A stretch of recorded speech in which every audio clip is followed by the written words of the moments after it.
Bonjour à tous. Je vais parler des ressemblances entre la chanson de Roland et la Bible. Dans ce travail, on va analyser les éléments qui partagent la chanson de Roland et le récit de la fin du ancien cycle et la Bible. Et la chanson de Roland a été racontée traditionnellement de manière orale, mais on a fondé l'analyse sur la version adaptée de Pierre Dionin. L'œuvre est anonyme. La chanson de Roland appartient à une des poèmes qui font partie du deuxième cycle de la chanson du geste. La méthodologie suivie est la thématologie. Elle consiste à mettre en rapport des concepts principaux qui sont les thèmes et les motifs. Le thème est une idée générale, abstraite, qui se développe tout au long d'une œuvre. Dans un texte, il peut apparaître comme sujet, comme objet et comme topos. Le thème comme sujet, on utilise thème et motif de manière indistincte pour faire référence à l'idée générale de l'œuvre. Le thème comme objet, quand il n'y a pas de sujet, dans une œuvre, le thème devient le sujet, l'objet, pardon. On ne doit pas oublier qu'un objet a une interprétation unique. Et le thème comme topos, quand le thème fait référence à un lieu commun. D'autre côté, on a le motif. Le motif est une idée concrète qui se répète tout au long d'une œuvre. À fur et à mesure qu'une œuvre avance, il peut faire référence à une allégorie ou à un symbole. Dans quelques cas, il annonce la présence d'un mythe ou dans son œuvre et même jouer le rôle d'un mythe. Dans l'analyse, on va étudier les motifs qui partagent la chanson de Roland et la Bible. Et le premier est la tentation. Roland essaie de tenter contre le roi et ça nous rappelle à la serpent tentateur et l'arbre qui symbolise le bien et le mal dans le passage de la Bible de la tentation d'Adam et Ève. Le sacrifice. Quand les païens cherchent un plan pour vaincre Charlemagne, Blanchardin arrive à l'idée de faire en grâce et il parle avec Marcille. Il a beaucoup de foi dans son plan et il est capable de sacrifier son propre fils. Si on lit la Genèse, on peut vérifier qu'Abraham fait aussi ses sacrifices avec son fils pour montrer sa foi vers Dieu. Mais dans le cas de Blanchardin, il voulait montrer sa foi vers le roi Marcille. Il veut devenir comme Abraham, père des multitudes. Et la prophétie, c'est le troisième motif. Et la prophétie est considérée comme le prophète est considéré comme un homme de Dieu, et justement le nom que Roland a choisi pour l'achever Turpin quand il meurt. Mais dans l'Ancien Testament, les prophètes décrits comme dans l'Ancien Testament, Moïse est décrit comme le grand prophète hébreu. Néanmoins, Turpin a le charisme suffisant pour encourager les gens et les chevaliers pour être l'armée, les chefs d'armée.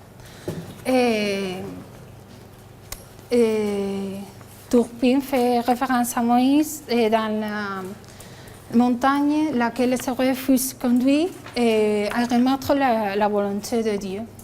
Et le châtiment de Galenon est très pareil à celui du livre de Josué. Parce que dans la Bible, à chant de sauver au Seigneur, il est puni avec brûlant et lapidant sa tribu. Et comme les 30 pères de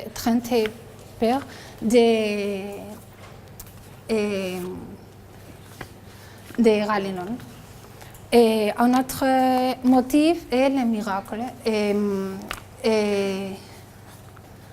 Le miracle fait par Dieu pour que Charlemagne puisse gagner la bataille. Il s'agit d'un miracle pareil à celui du livre de Josué. Pour que Josué ait le temps suffisant pour se venger de sa morite, Dieu fait arrêter le soleil dans son course et les mettre en déroute. Le moment avant le miracle, pour remporter la victoire sur ses ennemis. Et un autre motif est le choix.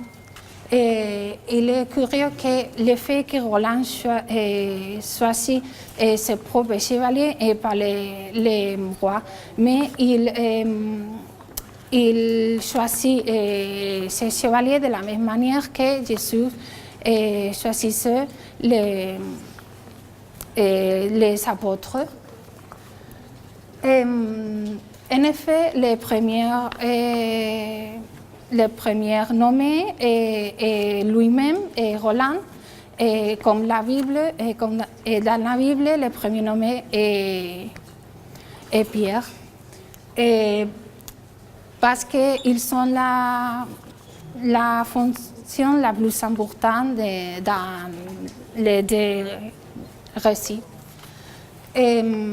L'incarnation de Dieu, dans la chanson de Roland, Charlemagne incarne Dieu pour incarner Jésus, dans le sens que c'est le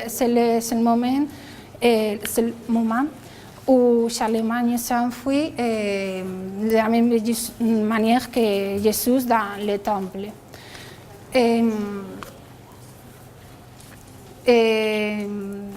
Le dernier motif et le plus important est la passion épique. Le passage de la mort de Roland est très similaire à la mort du Christ dans la Bible. Ce passage récupère le motif du refroidissement de Jésus parce qu'avant le personnage principal, que le personnage principal meurt, Turpin donne un peu d'eau à Roland pour qu'il se rende frais.